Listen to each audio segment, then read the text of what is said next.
سمجھایا, کس نے کہا جا کے ان سے ملے, ہو سکتا ہے کہیں سے کوئی اشارہ آیا ہو کہ جو آپ ان کا کوئی رول ہی نہیں ہے حماس میں. ان کا دیکھیے بہت بڑا رول تھا مولانا صاحب کا. اگر یہ کچھ صحیح شخصیت ہوتے, ان کی بات چیت ٹھیک ہوتی, ان کی نیت ٹھیک ہوتی, یہ اپنے آپ کو بیچتے نہ ہر جگہ. اور ان کی ساری جو طالبان کی پالیٹکس تھی, طالبان کی لیڈرشپ جو تھی, وہ ساری کی ساری اوپر سے نیچے تک, اب وہ ان کو چھوڑ دیں, وہ جو باہر سے آئے تھے وہ عرب تو ان کو چھوڑ دیں, جو افغانی جتنے تھے وہ سارے ان کے مدرسوں میں پڑھے تھے اور وہیں گرو ہوئے, وہیں سے پھر وہ طالبان بنے, وہیں سے وہ دہشت گرد بنے, وہیں سے پتہ نہیں کیا کیا بنے, جا کے افغانستان میں لیڈر بنے, پھر جہاد انہوں نے کیے, پھر اور یہ اس میں ان کا مدرسہ تھا. سارے لیڈر ان کے شاگرد تھے اور وہ بعد میں جا کے پڑے ہو گئے. ایک شاگرد نے ان کو مڑ کے نہیں پوچھا, کیونکہ ان کا کریکٹر اور ان کا جو طریقہ تھا, کردار جو تھا نا, وہ ان سب کو اچھی طرح پتا تھا اور پتا چل گیا تھا.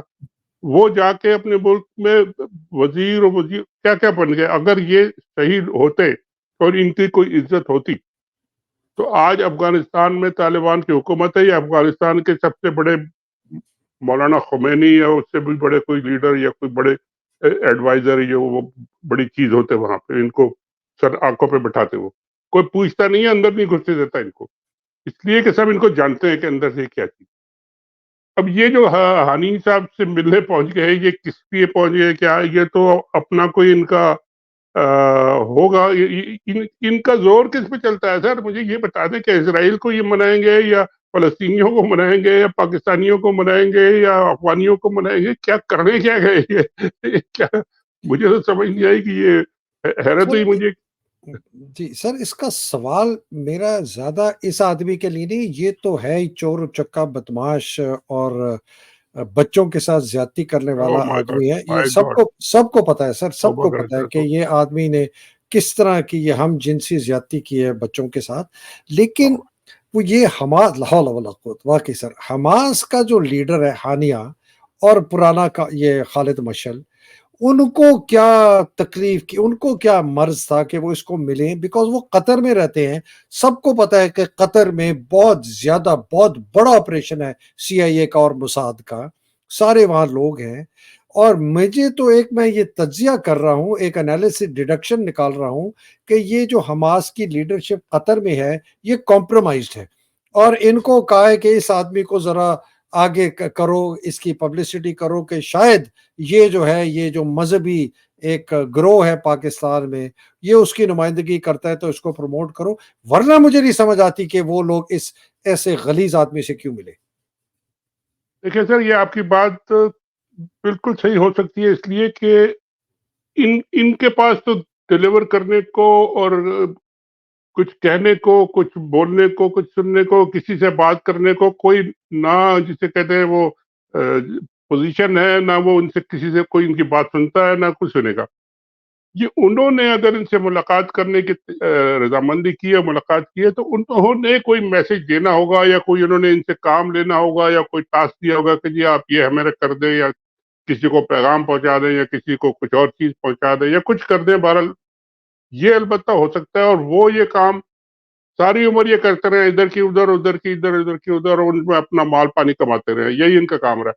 تو یہ حماس والوں نے اگر ان پہ اگر ٹرسٹ کرنا شروع کر دیا, ایک بات ہے انہوں نے اپنا میسج جو بھی دیا ہو وہ دیا ہو, لیکن اگر انہوں نے واقعی ان پہ کوئی اعتماد اور ٹرسٹ کرنا شروع کر دیا تو ان کو بڑی ناکامی ہوگی, اور بڑی بعد میں ان کو پریشانی بھی ہوگی کہ جی ہم نے کیا کیا, کیونکہ ان پہ کوئی قابل بھروسہ آدمی ہے نہیں. سر بالکل سر, آپ نے اپنے آرٹیکل میں نا چند لوگوں کا ذکر کیا ہے. مفتی محمود کا تو آپ نے ذکر کر دیا کہ وہ کہتا تھا کہ یہ میرے خلاف مخبری کرتا ہے, بہت شیطان ہے. انہوں نے کہا شیطان ہے, اس کو اپنے قریب بھی نہیں آنے دینا. اور اس نے حکومت میں جب چیف منسٹر تھے انہوں نے ایک اعلانیہ جاری کیا تھا کہ یہ آدمی اگر میری طرف سے آئے کوئی پیغام لے کے, کسی نے نہیں ماننے, یہ جھوٹا ہے. لیکن افضل خان, بے نظیر زرداری, انہوں نے بھی اس کے متعلق سر کوئی ان کے طور طریقوں کا ذکر کیا. وہ کیا تھے سر؟ سر افضل خان ہمارے کولیگ تھے, دوست تھے, سینئر تھے, ہمارے بہت اچھے سینئر جرنلسٹ تھے, بیچاروں کا انتقال ہو گیا کچھ سال پہلے. اور انڈیویجول. وہ مولانا مفتی محمود کے بہت قریب تھے اور یہ ان کو چچا چچا کہتا تھا، اور ہمیشہ ان سے آخر وقت تک وہ صلاح مشورہ کرنا، سیاست پہ ان سے مشورہ لینا، ان کے پاس ان کے گھر ہر وقت جا کے بیٹھ جانا، لوگوں سے ملنے کے لیے وہاں پہنچ جانا، بلا لینا. تو وہ افضل خان بہت قریب تھے ان کے، اور وہ بھی ہمیشہ ہمارے بھی بہت قریب تھے، ہمیشہ ہمارے ساتھ کام کرتے تھے. ہم لوگ امریکہ میں بہت عرصے انہوں نے کام کیا، یہاں اے پی پی کے لیے وہ ڈائریکٹر جنرل بھی تھے اے پی پی کے. تو وہ کہتے تھے کہ جی یہ بہت ہی دو نمبری آدمی ہے، بھائی بات سن لو جو کہتا ہے، لیکن کبھی آپ ان کی بات پہ یقین نہ کرنا. یہ اور جو میں ایک بلکہ میں نے یہاں پہ جب یہ آتے تھے، کشمیر کمیٹی جو ہے نا، ان کو وہ بڑی پسند اس لیے تھی کیونکہ وہ بے نظیر اور سب کہتی تھی یار یہ کشمیر کمیٹی لے لو اور جاؤ اپنا تم نے کھانا پینا جو کرنا ہے کرو، ہمارے معاملات میں مت بولو. تو وہ ان کو دانا ڈال کے چھوڑ دیتی تھی، اور یہ آ کے اس کو اتنا جسے کہتے ہیں نا جوس نکالتے تھے اس کا، کہ یہاں واشنگٹن میں اور نیو یارک میں جب یہ آتے تھے کشمیر کمیٹی کا بن کے، تو پورا ایک ٹولہ لے کے آتے تھے اپنے ساتھ، اور ان کو الگ الگ کمرے دلائے ہوتے تھے، اور پھر ان کے امبیسی والوں سے کہتے تھے کہ ہمیں یہ لا کے دو کھانے کے لیے، پینے کے لیے، یہ کرنے کے لیے، وہ کرنے کے لیے. وہ کانوں پہ ہاتھ رکھتے تھے کہ جی یہ مولانا ہے کس قسم کے، یہ کیا ان کی ڈیمانڈ ہے. ان سے کو پرانے یہاں پہ مل جائیں گے بہت سارے ڈپلومیٹ جو امریکہ میں بھی رہتے ہیں، پاکستان میں بھی رہتے ہیں. وہ کسی دن میں آپ کو بتاؤں گا ان سے کہ وہ کیا کہتے ہیں. وہ سر کہتے تھے تھوڑا کہ تھوڑا سا ابھی بتا دیں سر. سر ان کی فرمائشیں ایسی ہوتی تھی کہ وہ کانوں کو ہاتھ لگاتے تھے، اور وہ مطلب سر فرمائشیں کیا ہے؟ عورت، شراب؟ بس اسی طرح کی بہت ساری فرمائشیں آپ کہہ لیں. اور امریکہ میں تو اب ان کا کام یہ تو نہیں ہے سر، آپ نے اگر کرنا ہے کوئی، اب مولانا صاحب سڑک پہ باہر نکلیں گے تو کوئی لڑکی انہیں ہائے تو نہیں کرے گی نا، وہ آپ انہیں کسی نہ کسی کو بھیجنا پڑے گا اگر ان کو کوئی ضرورت ہے. تو بہرحال یہ بڑی گندی باتیں ان کی، کیا ان کی باتیں کرنا سر، تھوڑے اس قسم کے آدمی کے سر اوپر نہیں، بٹ اس کا ایکسپوز کرنا ضروری ہے، اس کی اپنی ایکسپوز تو کرنا جماعت. چاہیے بالکل. ہاں یہ لوگوں میں اب جاتے ہیں، دیکھیے اب ان کا حشر کیا ہوا. اس پوزیشن سے جب یہ کنگ میکر کی پوزیشن میں تھے، افغانستان میں طالبان کی گورنمنٹ تھی، پاکستان میں طالبان کا بہت امپورٹنٹ ٹاکس ہوئی، سارا کچھ چل رہا تھا، بہت زبردست ان کا رول تھا. وہ سارا انہوں نے ضائع کیا. ان کا جو پولیٹیکل جو ان کی اسٹرینتھ تھی کے پی میں اور بلوچستان میں، وہ شروع ہوئی تھی اس زمانے سے، بھٹو کے زمانے سے، جب مفتی محمود صاحب نے 5-6 سیٹیں نیشنل اسمبلی کی جیتنی تھی وہاں. کیا اور اس کے بعد انہوں نے ختم کرتے کرتے کرتے یہ اب اس پوزیشن میں آ گئے کہ یہ وائپ آؤٹ ہو گئے کے پی کے سے بھی. بلوچستان میں بھی ان کی پارٹی جو ہے ٹوٹ ٹاٹ کے برابر ہو گئی. اب ان کے پاس کچھ بیچنے کو رہا نہیں ہے. اب یہ ادھر ادھر پھرتے رہتے ہیں، اور پھرتا ہوں مارا مارا کیا اتنی شہر ہے، اور وہ اب ان کو کوئی گھاس نہیں ڈالتا. تو یہ ان کی پوزیشن ہے. انہوں نے پیسے ویسے بہت ملا لیے، مشرف کے ساتھ حکومت میں جا کے مل گئے تھے، آپ کو بھی یاد ہوگا بالکل جب یاد ہے.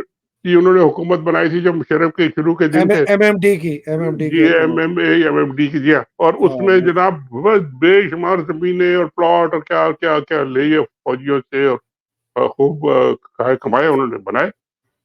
اور بس یہی کام ہے ان کا. اگر یہ چلتا رہے کام تو بس بڑے خوش ہیں. سر باقی زرداری صاحب ان کو کس طرح مناتے تھے؟ سر زرداری صاحب تو جانتے تھے کہ جی ان کو کیا چاہیے، اور وہ ان کو دے دیتے تھے، تو آرام سے رہتے تھے. بے نظیر کی جناب میں بتاؤں کہ وہ اتنا ان کو جانتی تھی، اور ان کی یہ جو خبیثانہ حرکتیں تھیں نا، ان کو وہ جانتی. وہ ہمیں کئی دفعہ، کئی لوگ ہیں اب بیچارے، کچھ تو انتقال کر گئے لیکن ابھی ہے موجود، جو یہ گواہی دیں گے کہ بے نظیر جب بیٹھتی تھی ہم لوگوں میں آپس میں، تو مولانا کے بارے میں کس طرح کی باتیں کرتی. کہتی تھی اس کو مجھے سیدھا کرنا آتا ہے، 2 منٹ میں سیدھا کر لیتی ہوں. جب میں بلاتی ہوں کہ امپورٹنٹ مسئلہ ہے، میٹنگ آئے، تو مولانا صاحب جب تشریف لاتے تھے، اور ان سے ہم نے لینا ہوتا تھا کہ ان کے ووٹ چاہیے 2-4 جو بھی ہیں، تو بے نظیر پھر کہتی تھی کہ مجھے پتا ہے کہ ان کو کیا، میں اپنی ان کے شوق کیا ہیں؟ شوق ہے. میں ٹانگ ذرا سی اوپر کر کے موزے اتار کے بیٹھ جاتی تھی کہ جی مولانا صاحب ذرا معاف کرے گا آپ مجھے ذرا، اور وہ اس پہ مولانا صاحب لیٹ جاتے تھے اور سارا کچھ دے دیتے. آپ اللہ، تھوڑے یار اس کی باتیں نہ کریں. توبہ توبہ توبہ توبہ. کیا سر کیا اس سے دونوں کا پتہ چلتا ہے کہ وہ کس طرح وہ بھی استعمال پوری، اس نے. دیکھیں وہ تو دنیا دیکھی ہوئی تھی سر، امریکہ میں اور کہاں کہاں، لندنوں میں وہ پڑھی تھی اور بڑھی تھی، اور آکسفورڈ یونیورسٹی کی وہ